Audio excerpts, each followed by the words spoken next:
നൽകണമേ, വേഗം വരണമേ, സ്നേഹം പകരണമേ, ആത്മാവിലൊന്നു തൊടണമേ. ആരാധനയൻ യേശുവേ,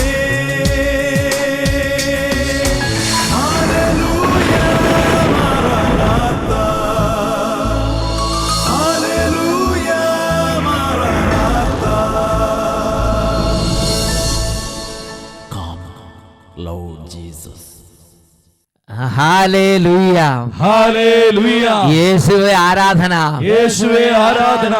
എല്ലാ പ്രേക്ഷകർക്കും യേശുക്രിസ്തുവിന്റെ അത്ഭുത നാമത്തിൽ കൃപയും സമാധാനവും. Praise the Lord, praise the Lord. Hallelujah, hallelujah. പ്രിയപ്പെട്ട സഹോദരങ്ങളെ, നമ്മുടെ ഹൃദയത്തിലുള്ള വിശ്വാസത്തിന്റെ ഉറപ്പ് നമുക്ക് ചുറ്റുമുള്ള സകല മക്കളുടെ മേലും യേശു നാമത്തിൽ ദൈവത്തിന്റെ അത്ഭുതമായി രൂപാന്തരപ്പെടും. ഒരനുഭവം നമുക്ക് ശ്രദ്ധിക്കാം. Praise the Lord. എൻ്റെ പേര് ആൻ്റണി. 30 വർഷമായിട്ട് ദോഹയിലായിരുന്നു. കഴിഞ്ഞ 2012 ഒക്ടോബർ 22 സേവാരച്ചൻ്റെ ഒരു കൺവെൻഷൻ ദോഹയിലുണ്ടായിരുന്നു, സെൻറ് മേരീസ് ഇടവകയിൽ. ഖത്തറിൽ ദോഹയിൽ വെച്ച് ഒരു ഗംഭീര അഭിഷേകാഗ്നി കൺവെൻഷൻ ഉണ്ടായിരുന്നു. അതിൽ ഇവർ പങ്കെടുത്തിരുന്നു. അപ്പോൾ അവിടെ വെച്ച് ഒക്ടോബർ 29 എനിക്കൊരു അറ്റാക്ക് ഉണ്ടായി. അതിലെൻ്റെ ഒരു വശം തളർന്നു പോയി. അതോടൊപ്പം തന്നെ ഒരു മൂത്ര തടസ്സം, ആകെ മരിച്ചു പോകുന്നവരെ ഡോക്ടർമാർ വിധി എഴുതിയതാണ്.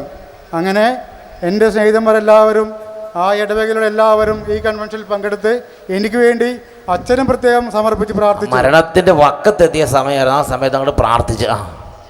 അപ്പോൾ എനിക്ക് എന്നെ കൊണ്ടുവരാനുള്ള പെട്ടി വരെ തയ്യാറാക്കിയതാണ്. അവിടുന്ന് ദോഹയിൽ നിന്ന് കേരളത്തിലേക്കുള്ള പെട്ടികൾ, ദൈവം എന്തായിരുന്നു നമുക്ക് സ്ഥിതി. അപ്പോൾ എൻ്റെ ഡെഡ് ബോഡി കൊണ്ടുവരാനുള്ള പെട്ടി റെഡിയാക്കി വെച്ചിരിക്കുകയായിരുന്നു.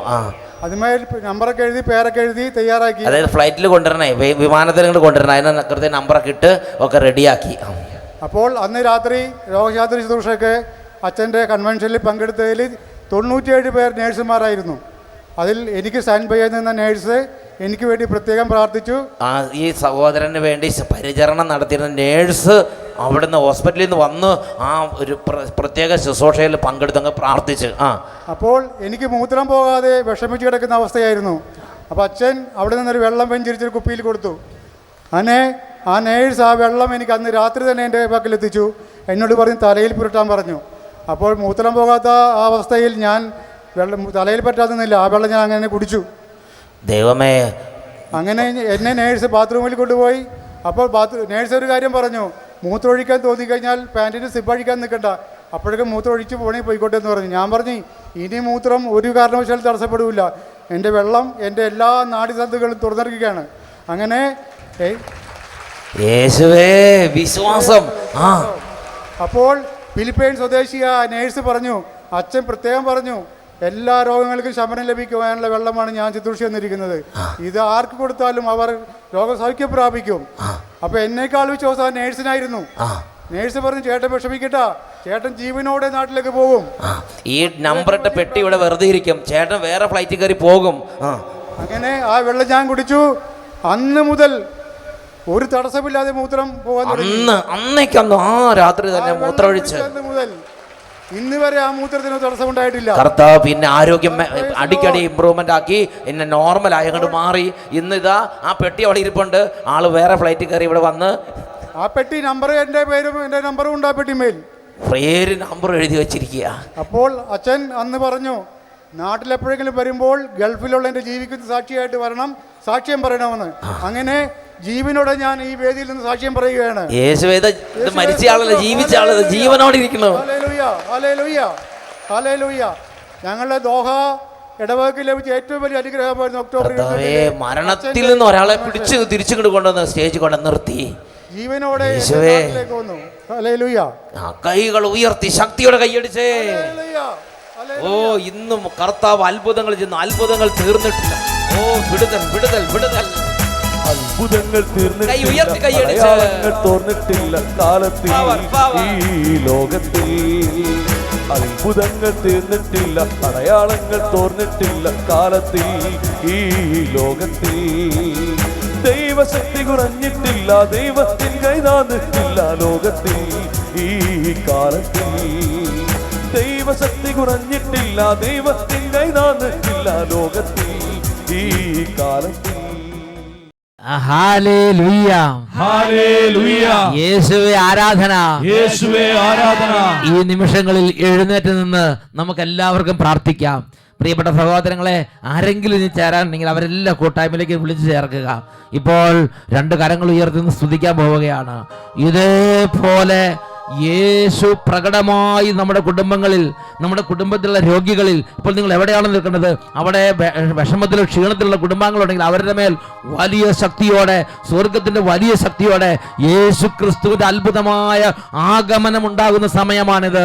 2 കരങ്ങൾ ഉയർത്തി ഉറക്കെ സ്തുതിക്കാം. Hallelujah, hallelujah.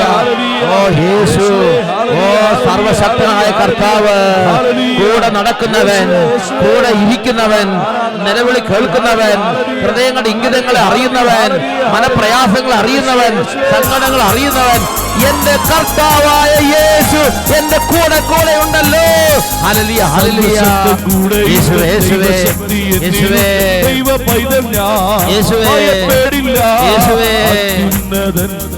കൂടെയുണ്ട്, കൈയടിച്ച് കൂടെയുണ്ട്, ദൈവശക്തി എന്നിലുണ്ട്, ദൈവ പൈതൽ ഞാൻ ഭയപ്പെടില്ല. അത്യുന്നതൻ കരക്കൂടെയുണ്ട്, താതന്റെ വാഗ്ദാനമേ പരിശുദ്ധ റൂഹായേ, ഉന്നത ശക്തിയെ നിത്യസഹായക ഞങ്ങളിൽ നിറയണമേ. താതന്റെ വാഗ്ദാനമേ പരിശുദ്ധ റൂഹായേ, ഉന്നത ശക്തിയെ നിത്യസഹായക ഞങ്ങളിൽ നിറയണമേ.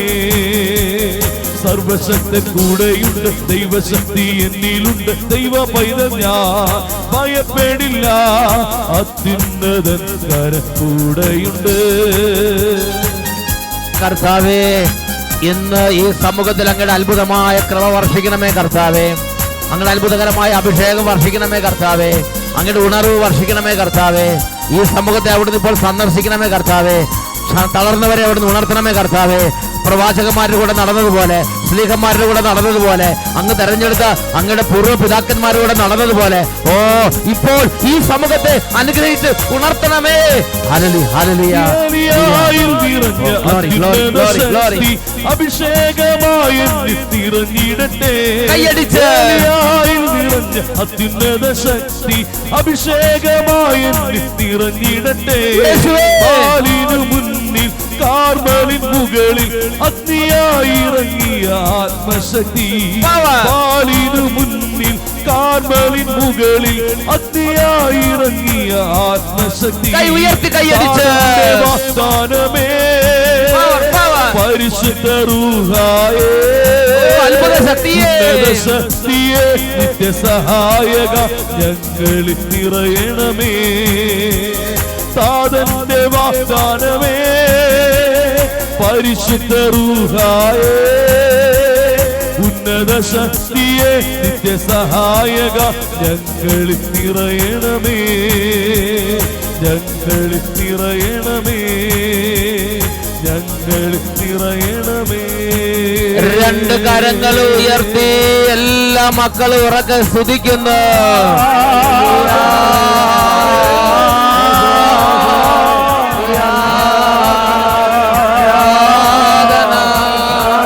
സ്പർശിക്കണമേ കർത്താവേ, ഇടപെടണമേ യേശുവേ,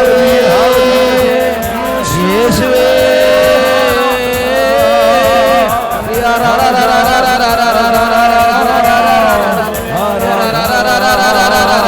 പ്രാർത്ഥനാ വരങ്ങൾ നൽകണമേ, ഉണർവിന്റെ അഭിഷേകം നൽകണമേ. തീ പിടിക്കട്ടെ, അഗ്നിജമായ ആത്മാക്കൾ തീ പിടിക്കട്ടെ, ഉണർവിന്റെ അഗ്നി വ്യാപരിക്കട്ടെ, മന്ദത മാറട്ടെ, ഹൃദയം ജ്വലിക്കട്ടെ, ആത്മാവ് ഉണരട്ടെ, കുടുംബങ്ങൾ ഉണരട്ടെ, യുവതിവാക്കന്മാർ ഉണരട്ടെ, വിദ്യാർത്ഥി ഉണരട്ടെ, ബാലിക ബാലന്മാർ ഉണരട്ടെ, ദേശം ഉണരട്ടെ, രാജ്യങ്ങൾ ഉണരട്ടെ, ജനപദങ്ങൾ ഉണരട്ടെ, ഗോത്രങ്ങൾ ഉണരട്ടെ, വംശങ്ങൾ ഉണരട്ടെ, തിന്മയുടെ ആധിപത്യങ്ങൾ തകരട്ടെ, പരിശുദ്ധാത്മാഭിഷേകം നിറയട്ടെ.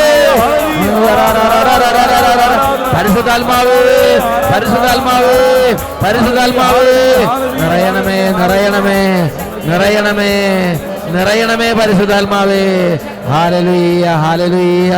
യേശുവേ ആരാധന ആരാധന, യേശുവേ ആരാധന, യേശുവേ സ്തോത്രം, യേശുവേ ആരാധന, യേശുവേ നന്ദി. Hallelujah hallelujah. യേശുവേ ആരാധന, യേശുവേ ആരാധന. സ്വസ്ഥാനങ്ങളിലേക്ക് നമുക്ക് ശാന്തമായി ഇരിക്കാം. ഈശോ മിശിഹായിക്ക് സ്തുതിയായിരിക്കട്ടെ. Praise the Lord. Praise the Lord. പ്രിയപ്പെട്ട സഹോദരങ്ങളെ, ഇന്ന് നാം ചിന്തിക്കുന്നത് ദൈവത്തെ ഉറക്കെ വിളിച്ചപേക്ഷിക്കുന്നതിൽ നാം നാണിക്കരുത്. ആ സഹോദരൻ്റെ അനുഭവം നമ്മൾ ശ്രദ്ധിച്ചു. ആ സഹോദരനെ പരിചരിച്ചിരുന്ന നേഴ്സ്, ആ നേഴ്സിൻ്റെ ഉള്ളിൽ നടന്ന് വിശ്വാസം ഉണർന്ന് തിരുസഭയുടെ ശുശ്രൂഷ പ്രകാരം വെഞ്ചിരിച്ച അല്പം വിശുദ്ധ ജലം കൊണ്ടുവന്ന്, വെഞ്ചിരിച്ച വെള്ളം കൊണ്ടുവന്ന് ആ സഹോദരൻ്റെ കയ്യിൽ കൊടുത്തിട്ട് വിശ്വാസം ഉറക്കെ അങ്ങോട്ട് പ്രഖ്യാപിച്ചു. ഇത് സർവ്വ രോഗങ്ങളെ നീക്കുന്ന ദൈവശക്തിയാണ്. ഇത് കഴിക്കുന്ന ഇത് ഉപയോഗിക്കൂ, വ്യത്യാസം ഉണ്ടാവും. അത് ചുറ്റുമുള്ളവർ കേൾക്കുന്ന പോലെ, അത് ആ മനുഷ്യന് മനസ്സിലാകുന്നത് പോലെ, ആ മരണത്തിൻ്റെ വക്കത്ത് കിടന്ന ആ മനുഷ്യൻ്റെ ജീവനെ ദൈവം തിരിച്ചു കൊണ്ടുവരുന്ന ഉറപ്പോടെ ആ മകളത് പറഞ്ഞു. പ്രിയപ്പെട്ട സഹോദരങ്ങളെ, ആ സമയം ദൈവശക്തി ആ ശരീരത്തിലേക്ക് ഇറങ്ങുകയാണ്. ഇത് ഞാൻ മനസ്സിലാക്കുന്നത് നമ്മുടെ ഉള്ളിൽ ദൈവം നമുക്ക് നൽകിയിരിക്കുന്ന വിശ്വാസത്തിൻ്റെ ഉറപ്പ് നമുക്കും ചുറ്റുമുള്ള അനേകർക്കും അനുഗ്രഹമാണ്. ഞാനൊരു അനുഭവം അപ്പോസ്തല പ്രവർത്തനങ്ങളിൽ കാണുന്നുണ്ട്. അപ്പോസ്തല പ്രവർത്തനം 14-ാം അധ്യായം 8 മുതൽ 11 വരെയുള്ള തിരുലിഖിതങ്ങൾ. വിശുദ്ധ പൗലോസ്ലീഹ ലിസ്ത്ര എന്ന് പറയുന്ന ഒരു വലിയ പ്രദേശത്ത് വചനം പ്രസംഗിക്കുകയാണ്. ഏത് സ്ഥലത്താണ്? ലിസ്ത്ര എന്ന് പറയുന്ന സ്ഥലത്ത് വചനം പ്രഘോഷിച്ചുകൊണ്ടിരിക്കുകയാണ്. അപ്പോൾ അവിടെ ഒരു ജന്മനാ മുടന്തൻ, ആ വചനഭാഗം വായിച്ച് കേൾപ്പിച്ചു തരാം. കാലുകൾക്ക് സ്വാധീനമില്ലാത്ത ഒരുവൻ ലിസ്ത്രയിൽ ഉണ്ടായിരുന്നു. ജന്മനാ മുടന്തനായിരുന്ന അവന് ഒരിക്കലും നടക്കാൻ കഴിഞ്ഞിരുന്നില്ല. പൗലോസ് പ്രസംഗിക്കുന്നത് അവൻ കേട്ടു. പൗലോസ് അവനെ സൂക്ഷിച്ചു നോക്കി. സൗഖ്യം പ്രാപിക്കാൻ തക്ക വിശ്വാസം അവനുണ്ടെന്ന് കണ്ട് പൗലോസ് ഉച്ചത്തിൽ വിളിച്ചു പറഞ്ഞു, കാലുറപ്പിച്ച് എഴുന്നേറ്റ് നിൽക്കുക. Hallelujah hallelujah. ഇത് രഹസ്യത്തിൽ ഒരു മുറിയിൽ വെച്ച് പൗലോസ്ലീഹായും ആ മുടന്തനും മാത്രമുള്ള സമയത്ത് പറയണതല്ല. ചുറ്റും വലിയൊരു പുരുഷാരം തിങ്ങിക്കൂടിയിരിക്കുകയാണ്. ജനങ്ങളുടെ നടുവിൽ ജന്മന മുടന്തനായി മനുഷ്യൻ കിടക്കുകയാണ്. പൗലോസ് അവനെ കാണുകയാണ്. വചനം പ്രസംഗിച്ചുകൊണ്ടിരുന്ന സമയത്ത് പൗലോസ് അവനെ കാണുകയാണ്. അപ്പോൾ തന്നെ പൗലോസിന്റെ ഉള്ളിൽ ഈ ആത്മാവ് ഒരു ബോധ്യം കൊടുക്കുകയാണ്. അവനെ സൂക്ഷിച്ചു നോക്കി. അവനിൽ നല്ല വിശ്വാസത്തിന് ശക്തി ഉണ്ടെന്ന് പൗലോസിന്റെ ഉള്ളിലും വിശ്വാസത്തിന് ഉറപ്പ്, ആ മനുഷ്യനിലും വിശ്വാസത്തിന് ശക്തി. ഉടനെ അവിടെയാണ് സർവ്വരും കേൾക്കുന്ന ഇത് ഉച്ചത്തിൽ, അത് പ്രത്യേകം ശ്രദ്ധിക്കണം, ഉച്ചത്തിൽ പൗലോസ്ലീഹ എല്ലാ ജനങ്ങളും കേൾക്കെ പറയുകയാണ്, എഴുന്നേറ്റ് കാലുറപ്പിച്ചു നിൽക്കുക. തുടർന്ന് വായിക്കുന്നത് എങ്ങനെയാണ്? അവൻ ചാടി എഴുന്നേറ്റ് നടന്നു. തൽക്ഷണം ദൈവത്തിന്റെ ശക്തി അവന്റെ മേൽ പ്രവർത്തിക്കുകയാണ്. അവൻ ചാടി എഴുന്നേറ്റ് നടന്നു.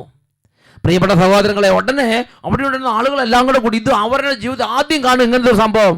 ഉടനെ അവിടെ എല്ലാവരും കൂടെ കൂടി പൗലോസിനെയും സീലാസിനെയും രണ്ട് ദേവന്മാരായി ചിത്രീകരിച്ച് അവരെ ആരാധിക്കാൻ, അവരെ വണങ്ങാൻ ശ്രമിക്കുന്ന രംഗമാണ് തുടർന്ന് കാണുന്നത്. എനിക്കതിൽ ഇഷ്ടപ്പെട്ടത്, ജനങ്ങളെല്ലാം നിൽക്കുമ്പോൾ അവരുടെ മുമ്പിൽ വെച്ച് ഉറക്കെ അങ്ങോട്ട് പറയുക. ഞാൻ ആ സമയത്ത് ചിന്തിച്ച് നോക്കി, ദൈവമേ, ഞാനാണെങ്കിൽ എനിക്ക് സത്യം പറഞ്ഞാൽ ആളുകളെല്ലാം അങ്ങനെ ചുറ്റും കൂടി നിൽക്കുമ്പോൾ ആ രോഗി അവിടെ കിടക്കുന്ന സമയത്ത് അങ്ങോട്ട് നേരിട്ട് കൽപ്പിക്കാൻ ഒരു തുറവിയില്ലായ്മ, എന്തോ ഒരു തുറവിയില്ലായ്മ. പ്രിയപ്പെട്ട സഹോദരങ്ങൾ, അപ്പം ഞാൻ ചിന്തിച്ചെന്നറിയോ, നമ്മൾ ഇതെല്ലാം ഇങ്ങനെ ഉറക്കെ എല്ലാവരുടെ മുമ്പ് വെച്ച് പറയേണ്ട കാര്യമില്ല. അങ്ങനെയായിരുന്നു എൻ്റെ ഒരു ചിന്ത. നമ്മളങ്ങനെ ഉറക്കെന്ന് പറഞ്ഞത്, നമ്മൾ പ്രാർത്ഥിക്കാനുള്ള ഹൃദയം കൊണ്ട് ദൈവത്തോട് നേരിട്ട് പറഞ്ഞാൽ മതി. നമ്മളിപ്പം എല്ലാവരും മുമ്പിൽ വെച്ച് ഉറക്കൊന്നും കൽപ്പിക്കേണ്ട ആവശ്യം ഉണ്ടായിരിക്കില്ലായിരിക്കും. ഇത് എന്നെ ഗ്രസിച്ചിരുന്ന ഒരു ചിന്തയാണ്. എന്നാൽ വിശുദ്ധ ലിഖിതങ്ങൾ ഒന്നൊന്നായി പഠിച്ചപ്പോൾ എനിക്കൊരു കാര്യം മനസ്സിലായി. നമ്മുടെ ഉള്ളിൽ ബോധ്യമുള്ളത് ജനങ്ങൾ കേൾക്കെ ആരോഗ്യോട് ഉറക്കെ പറയണം. നമുക്കുള്ളിൽ ബോധ്യമുണ്ടെങ്കിൽ ആ ബോധ്യം നമ്മൾ ഉറക്കെ പ്രാർത്ഥിക്കണം. ജനങ്ങളെല്ലാവരും കേൾക്കെ ഒരു അത്യാഹിത സമയത്ത്, ഒരു ഞെരുക്കത്തിൽ, ഒരു രോഗിക്ക് വേണ്ടി അല്ലെങ്കിൽ ഓരോ കാര്യത്തിന് വേണ്ടി ദൈവത്തെ എല്ലാ ജനങ്ങളും കേൾക്കെ ഉറക്കെ വിളിച്ച് പ്രാർത്ഥിക്കുന്ന ഒരു രീതി ബൈബിളിലുണ്ട്. വിശുദ്ധ യോഹന്നാന്റെ സുവിശേഷം 11-ാം അധ്യായം 38 മുതൽ 44 വരെ തിരുലിഖിതങ്ങൾ. അവിടെ ലാസറിനെ ഉയർപ്പിക്കുന്ന രംഗമുണ്ട്. യേശു ലാസറിന്റെ ഭവനത്തിലേക്ക് വന്നു. ലാസർ മരിച്ചിട്ട് 4 ദിവസം കഴിഞ്ഞു. അവരെ ആ സഹോദരിമാരെയൊക്കെ ആശ്വസിപ്പിക്കാൻ വേണ്ടി നിരവധി യഹൂദന്മാരും പരിസരവാസികളും അവിടെ സമ്മേളിച്ചിരിക്കുകയാണ്. അപ്പോൾ യേശു വരുത്തുന്നത് വീണ്ടും കൂടുതൽ ആളുകൾ കൂടി. അങ്ങനെ ഇരിക്കുന്ന സമയത്താണ് യേശു അവിടെ ചെല്ലുന്നത്. യേശു കുറച്ച് സമയം വീട്ടിലൊക്കെ സ്പെൻഡ് ചെയ്തതിന് ശേഷം ശവകുടീരത്തിലേക്ക് പോയി. പ്രിയപ്പെട്ട പോലെ ചുറ്റും ആളുകൾ നിൽക്കുകയാണ്. അപ്പോൾ യേശു രഹസ്യത്തിലല്ല പിതാവിനോട് പ്രാർത്ഥിക്കുന്നത്. വിശുദ്ധ യോഹന്നാന്റെ സുവിശേഷം 11-ാം അധ്യായം 41 42 തിരുലിഖിതങ്ങൾ. യേശു കണ്ണുകൾ ഉയർത്തി പറഞ്ഞു, പിതാവേ, അങ്ങന്റെ പ്രാർത്ഥന ശ്രവിച്ചതിനാൽ ഞാൻ അങ്ങേക്ക് നന്ദി പറയുന്നു. അങ്ങന്റെ പ്രാർത്ഥന എപ്പോഴും ശ്രവിക്കുമെന്ന് എനിക്കറിയാം. എന്നാൽ എന്നെ അയച്ചത് അവിടുന്നാണെന്ന് ചുറ്റും നിൽക്കുന്ന ഈ ജനം വിശ്വസിക്കുന്നതിന് വേണ്ടിയാണ് ഞാൻ ഇത് പറയുന്നത്. ഇത് പറഞ്ഞിട്ട് അവൻ ഉച്ചത്തിൽ പറഞ്ഞു, ലാസറേ, പുറത്തു വരിക. രഹസ്യത്തിൽ പറഞ്ഞതല്ല, സർവ മനുഷ്യന് കേൾക്കത്തക്ക വിധം ഉള്ളിലുണ്ടായിരുന്ന ആ ബോധ്യം, ആ വിശ്വാസത്തിന്റെ ഉറപ്പ് ഉച്ചത്തിൽ പറഞ്ഞു, ലാസറേ, പുറത്തു വരിക. തുടർന്ന് വചനം പറയുകയാണ്, ഇതാ അപ്പോൾ തന്നെ മരിച്ചവൻ പുറത്തു വന്നു. അവന്റെ കൈകാലുകൾ നാടകൾ കൊണ്ട് ബന്ധിക്കപ്പെട്ടും മുഖം തുണി കൊണ്ട് ആവരണം ചെയ്യപ്പെട്ടു വരുന്നു. യേശു അവരോട് പറഞ്ഞു, അവന്റെ കെട്ടുകൾ അഴിക്കുവിൻ, അവൻ പോകട്ടെ. പ്രിയപ്പെട്ട സഹോദരങ്ങളെ, യേശു ക്രിസ്തുവിന്റെ ഉള്ളിൽ നല്ല ബോധ്യം, നല്ല വിശ്വാസം. യേശു അത് ഉറക്കെ പ്രഖ്യാപിച്ചു, ഉറക്കെ എല്ലാവരും കേൾക്കെ അത് പറഞ്ഞു. അവിടെ വലിയ ദൈവശക്തി വ്യാപരിച്ച്. ഒന്ന് ഉറക്കെ പറഞ്ഞേ, ഹല്ലേലൂയ. നമ്മുടെ ഉള്ളിലുള്ള വിശ്വാസവും നമ്മുടെ പ്രാർത്ഥനയും മറ്റുള്ളവരുടെ മുമ്പിൽ വെച്ച് ഉറക്കെ പ്രാർത്ഥിക്കുന്നതിൽ, ഉറക്കെ പ്രഖ്യാപിക്കുന്നതിൽ നാം നാണിക്കരുത്. ഇത് ദൈവവചനം വിവിധ സ്ഥലങ്ങളിൽ നമുക്ക് തരുന്ന ഒരു നിർദ്ദേശമാണ്. ദാനിയേലിന്റെ പുസ്തകത്തിൽ 13-ാം അധ്യായം 42-43 വാക്യങ്ങൾ. സൂസന്ന, പാവപ്പെട്ട നിഷ്കളങ്ക ഒരു പെൺകുട്ടി, വിശുദ്ധി നിറഞ്ഞൊരു പെൺകുട്ടി. അവൾ തെറ്റിദ്ധരിക്കപ്പെട്ടു. അവൾ ന്യായാധിപന്മാർ അവളെ കൊലക്കുറ്റത്തിന് വിധിച്ച് അങ്ങനെ കല്ലെറിഞ്ഞ് കൊല്ലാൻ വേണ്ടി കൊലക്കളത്തിലേക്ക് അവിടെ കൊണ്ടുപോവുകയാണ്. എല്ലാവരും കൈവിട്ടു. ഇവളെ കൊല്ലാൻ വേണ്ടി കൊണ്ടുപോകുമ്പോൾ ജനക്കൂട്ടത്തിൻ്റെ ആരവമുണ്ട്. വലിയ ഒരു ജനക്കൂട്ടത്തിൻ്റെ ആരവങ്ങളോടെ ആണ് ഇവളെ കൊല്ലാൻ വേണ്ടി കൊണ്ടുപോകുന്നത്. അങ്ങനെ കൊണ്ടുപോകുന്ന സമയത്ത് ഇവൾ സൂസന്ന, ഇവൾക്ക് വിശുദ്ധിയുണ്ട്, പ്രാർത്ഥനയുണ്ട്, ദൈവഭക്തിയുണ്ട്, ആത്മാവ് നിഷ്കളങ്കമാണ്, എല്ലാം ശരിയാണ്. പക്ഷേ അവിടെ ദൈവശക്തി പ്രകടമാകുന്നത് സൂസന്ന കാണുന്നില്ല. അപ്പോൾ സൂസന്ന ആത്മാവിൻ്റെ ഒരു ഉണർവിൽ ഒരു കാര്യം ചെയ്തു. അതാണ് 42-43 വാക്യങ്ങളിൽ നമ്മൾ വായിക്കുന്നത്. അപ്പോൾ സൂസന്ന അത്യുച്ചത്തിൽ നിലവിളിച്ചു, നിത്യനായ ദൈവമേ, രഹസ്യങ്ങൾ വിവേചിക്കുന്നവനെ, വസ്തുതകൾ ഉണ്ടാകുന്നതിന് മുമ്പ് തന്നെ അവയെ അറിയുന്നവനെ, ഇവർ എനിക്കെതിരായി കള്ളസാക്ഷ്യം പറഞ്ഞെന്ന് അങ്ങ് അറിയുന്നുവല്ലോ. ഞാനിതാ മരിക്കാൻ പോകുന്നു. എങ്കിലും എനിക്കെതിരെ ദുഷ്ടതയോടെ ആരോപിച്ചിരിക്കുന്ന ഈ കാര്യങ്ങളൊന്നും ഞാൻ ചെയ്തിട്ടില്ല. കർത്താവ് അവളുടെ നിലവിളി കേട്ടു. പ്രിയപ്പെട്ട സഹോദരങ്ങളെ, ഈ ജനക്കൂട്ടങ്ങളെല്ലാം നിൽക്കുന്ന സമയത്ത് ഞാനിങ്ങനെ ദൈവത്തോട് ജീവിക്കുന്ന ദൈവത്തോട് ഇങ്ങനെ ഉറക്കെ പ്രാർത്ഥിക്കുന്നത് നാണക്കേടായിരിക്കുമല്ലോ. ഞാനിപ്പോൾ ഒരു കുറ്റവാളിയാണ്, ഞാൻ കൊല്ലാൻ കൊണ്ടുപോവുകയാണ്, എൻ്റെ നിഷ്കളങ്കത ആരും മനസ്സിലാക്കുന്നില്ല. ഈ ചുറ്റും നിൽക്കുന്ന എല്ലാവരും ഞാനൊരു തെറ്റുകാരിയാണെന്ന് 100% വിശ്വസിച്ചിരിക്കുക. അവരുടെ മുമ്പിൽ ആ സൂസന്നയ്ക്ക് ഭയമോ നാണമോ പേടിയോ ഇല്ല. അവൾ ഉറക്കെ വിളിക്കുക, നിത്യനായ പിതാവേ, ഇതങ്ങ് അറിയുന്നുവല്ലോ, ഇതങ്ങ് കാണുന്നുവല്ലോ, ഉറക്കെ വിളിക്കുകയാണ്. തൽക്ഷണം സ്വർഗ്ഗത്തിൽ നിന്ന് ശക്തി വെളിപ്പെട്ടു. ദാനിയേലിന്റെ നിഷ്കളങ്കമായ ആത്മാവിനെ കർത്താവ് ഉണർത്തി. അവിടെ വലിയ കാര്യങ്ങൾ സംഭവിച്ചു. അവസാനം അവളുടെ നിരപരാധി തെളിയിക്കാൻ ദൈവം പ്രകടമായി സമൂഹത്തിൽ ഇടപെടുകയും അവളെ കൊലക്കുറ്റത്തിൽ നിന്ന് വിധിച്ച ന്യായാധിപന്മാരെ തൂക്കിലേറ്റ് കഴിഞ്ഞ രംഗമാണ് പിന്നീട് നമ്മൾ കാണുന്നത്. പ്രിയപ്പെട്ട സഹോദരൻ, ആ ദൈവശക്തി വ്യാപരിക്കാൻ കാരണമായത് എന്താ? സൂസന്ന വിശുദ്ധയാണ്, നിഷ്കളങ്കയാണ്, പ്രാർത്ഥിക്കുന്നവളാണ്, ദൈവത്തിന് പ്രിയപ്പെട്ടവളാണോ, ഒക്കെ ശരി. ഉച്ചത്തിൽ സമൂഹത്തിന്റെ മധ്യേ, സമൂഹത്തിന് നടുവിൽ ഉച്ചത്തിൽ താൻ വിശ്വസിക്കുന്ന ദൈവത്തെ വിളിച്ചപേക്ഷിക്കുന്നതിൽ അവൾ ഉത്സുകയായിരുന്നു. ദൈവശക്തി അവൾക്ക് വേണ്ടി വ്യാപരിച്ചു. ഇതുപോലെ മറ്റൊരു രംഗം രാജാക്കന്മാർ 1-ാം പുസ്തകം 18-ാം അധ്യായം 36 തൊട്ട് 38 വരെ വാക്യങ്ങളിലുണ്ട്. ബാൽദേവന്റെ 400-ൽ പരം പ്രവാചകന്മാരും രാജാവിന്റെ ഗിഗരന്മാരും രാജസൈനികരെല്ലാം ഒരു ഭാഗത്ത്, ജനക്കൂട്ടങ്ങൾ മറുഭാഗത്ത്, സത്യദൈവത്തിന്റെ പ്രവാചകൻ ഏലിയ ഒരു ഭാഗത്ത്. പ്രിയപ്പെട്ട സഹോദരങ്ങളെ, അവർ ആരവങ്ങൾ മുഴക്കുന്നു, അവരുടേതായ ഭീഷണികൾ, അവരുടേതായ കോലാഹലങ്ങൾ എല്ലാം നടക്കുകയാണ്. ഇവിടെ ഒരാൾ ഒറ്റയ്ക്ക് നിൽക്കുകയാണ്. അങ്ങനെ സമയമായപ്പോൾ ഏലിയ തൻ്റെ ഹൃദയത്തിലുണ്ടായിരുന്ന വിശ്വാസം കൂടെ ഉറക്കെ പ്രഖ്യാപിക്കുകയാണ്. അത് ജനങ്ങളുടെ മുമ്പിൽ, ആ എതിരായി നിൽക്കുന്ന ബാൽദേവന്റെ മുഴുവൻ പ്രവാചകന്മാരുടെയും പുരോഹിതന്മാരുടെയും ജനക്കൂട്ടത്തിന്റെ മുമ്പിൽ വെച്ച് താൻ എന്താണ് വിശ്വസിക്കുന്നത്, താൻ ആരെയാണ് വിശ്വസിക്കുന്നത്, ആ ദൈവത്തെ ഉച്ചത്തിൽ വിളിച്ച് പ്രാർത്ഥിക്കുന്നതിൽ, ഉറക്കെ പ്രാർത്ഥിക്കുന്നതിൽ നാണിക്കാതെ പ്രാർത്ഥിക്കുന്ന ഏലിയയാണ് 18-ാം അധ്യായം 36-37 വാക്യങ്ങളിൽ കാണുന്നത്. ദഹനബലിയുടെ സമയമായപ്പോൾ ഏലിയ പ്രവാചകൻ അടുത്തു വന്ന് പ്രാർത്ഥിച്ചു. അബ്രാഹത്തിന്റെയും ഇസ്ഹാക്കിന്റെയും ഇസ്രായേലിന്റെയും ദൈവമായ കർത്താവേ, അങ്ങ് ഇസ്രായേലിന്റെ ദൈവമാണെന്നും ഞാൻ അങ്ങയുടെ ദാസനാണെന്നും അങ്ങയുടെ കൽപ്പന അനുസരിച്ചാണ് ഞാനിത് ചെയ്തതെന്നും അങ്ങ് വെളിപ്പെടുത്തണമേ. കർത്താവേ, എൻ്റെ പ്രാർത്ഥന കേൾക്കണമേ. അങ്ങ് മാത്രമാണ് ദൈവമെന്നും അങ്ങ് ഇവരുടെ ഹൃദയങ്ങളെ തിരിച്ചു വിളിക്കുന്നെന്ന് ഇവർ അറിയുന്നതിന് എൻ്റെ പ്രാർത്ഥന കേൾക്കണമേ. ഉടനെ കർത്താവിൽ നിന്ന് അഗ്നി ഇറങ്ങി ബലിവസ്തുക്കളും വിറകും കല്ലും മണ്ണും ദഹിപ്പിക്കുകയും ചാലിലെ വെള്ളം വറ്റിക്കുകയും ചെയ്തു. ഇത് കണ്ട് ജനങ്ങൾ സാഷ്ടാംഗം വീണ് ഏകദൈവത്തെ ആരാധിച്ചു, സത്യദൈവത്തെ ആരാധിച്ചു. പ്രിയപ്പെട്ട സഹോദരങ്ങളെ, ഏലിയ പരിശുദ്ധനാണ്, ഏലിയ ദൈവത്തിന് പ്രിയപ്പെട്ടവനാണ്, ദൈവത്തിന് കണ്ണിലുണിയാണ്, നിഷ്കളങ്കനാണ്, പ്രാർത്ഥനയുള്ള ആളാണ്, കൃപയുള്ള ആളാണ്, ശക്തിയുള്ള ആളാണ് എന്ന് പറഞ്ഞിട്ട് അവിടെ നിശബ്ദം നിൽക്കുന്ന സമയത്തല്ല, ആദരം തുറന്ന് സർവ്വജനങ്ങളുടെ മുമ്പിൽ വെച്ച്, എതിരാളികളുടെ മുമ്പിൽ വെച്ച് ഉച്ചത്തിൽ അറിയാവുന്ന വിശ്വാസ ബോധ്യങ്ങളെല്ലാം ഉറക്കെ ദൈവത്തെ വിളിച്ച് പ്രാർത്ഥിച്ച സമയത്ത് ദൈവശക്തി വെളിപ്പെട്ടു. അനേകർ ദൈവത്തിലേക്ക് തിരിയാനിട വന്നു. ഒന്നുറക്കെ പറഞ്ഞേ ഹല്ലേലൂയ. ഇന്നും ജീവിക്കുന്ന ഈ സത്യ ദൈവത്തിൽ വിശ്വസിക്കുന്ന പ്രിയപ്പെട്ട മക്കളെ, നമ്മുടെ ഉള്ളിലുള്ള വിശ്വാസ ബോധ്യങ്ങൾ 4 ആൾ കൂടി നിൽക്കുമ്പോൾ, അല്ലെങ്കിൽ ഒരു പ്രത്യേക പ്രതികൂലം ഉണ്ടാകുമ്പോൾ, എതിരാളികൾ നിൽക്കുമ്പോൾ, ഓഫീസിൽ അപമാനിക്കപ്പെടുമ്പോൾ, ഈ വിശ്വാസം പറയാനോ ദൈവത്തെ വിളിച്ച് ഉറക്കെ പ്രാർത്ഥിക്കാനോ നാണിക്കരുത്, മടി വിചാരിക്കരുത്.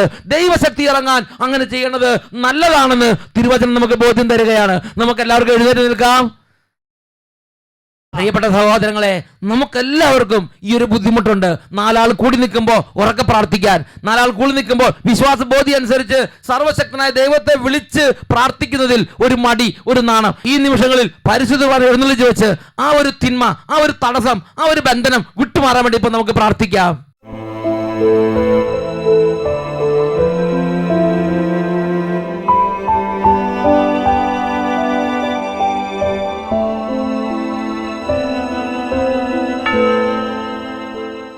ഹല്ലേലൂയ. പ്രിയപ്പെട്ട സഹോദരങ്ങളെ, നമ്മുടെ ജീവിതത്തിൽ, വിശ്വാസ ജീവിതത്തിലുള്ള നാണം, മറ്റുള്ളവരുടെ മുമ്പിൽ ഉറക്കെ യേശുവിന്റെ നാമം വിളിച്ച് പ്രാർത്ഥിക്കാൻ, വിശ്വാസത്തിന്റെ ഉറപ്പിൽ ശുശ്രൂഷ ചെയ്യാനുള്ള നാണം, ലജ്ജ, വൈക്ലഭ്യം ഇത് വിട്ടുപോകട്ടെ. 2 കരങ്ങൾ ഉയർത്തിപ്പിടിക്കുക, ഈശോയിലേക്ക് നോക്കുക, ഉറക്കെ നിലവിളിക്കുക. Hallelujah, hallelujah. യേശുവേ, ബന്ധനങ്ങൾ അഴിയട്ടെ, അടിമത്തങ്ങൾ മാറട്ടെ, യേശുവിന്റെ നാമത്തിൽ വിടുതൽ പ്രാപിച്ചു. യേശു നാമത്തിൽ വിടുതൽ, അടിമത്തങ്ങൾ മാറട്ടെ, യേശുവിന്റെ നാമത്തിൽ വിടുതൽ. വിശ്വാസത്തിൽ തളർന്ന അരുതികളെ, ശക്തികളെ ഇപ്പോൾ കൂട്ടത്തോടെ വിട്ടുപോകുക. യേശുവിന്റെ നാമത്തിൽ വിടുതൽ പ്രാപിച്ചിടട്ടെ. ബന്ധനങ്ങൾ അഭിഷേകം പ്രാപിക്കാൻ തടസ്സങ്ങൾ ശൂന്യമാകട്ടെ. വിടുതൽ പ്രാപിച്ചിടട്ടെ. കുടുംബങ്ങൾ വിടുതൽ പ്രാപിക്കട്ടെ. യുവതിവാസങ്ങൾ വിടുതൽ പ്രാപിക്കട്ടെ. നാമത്തിൽ വിടുതൽ പ്രാപിച്ചിടട്ടെ. ബന്ധനങ്ങൾ അഴിയട്ടെ, അടിമത്തങ്ങൾ മാറട്ടെ, യേശുവിന്റെ നാമത്തിൽ വിടുതൽ പ്രാപിച്ചിടട്ടെ. യേശുവിന്റെ നാമത്തിൽ വിടുതൽ പ്രാപിച്ചിടട്ടെ. യേശുവിന്റെ നാമത്തിൽ വിടുതൽ പ്രാപിച്ചിടട്ടെ. യേശുവിന്റെ നാമത്തിൽ വിടുതൽ പ്രാപിച്ചിടട്ടെ. യേശുവേ ആരാധന, ആരാധന. യേശുവേ സ്തോത്രം. ആ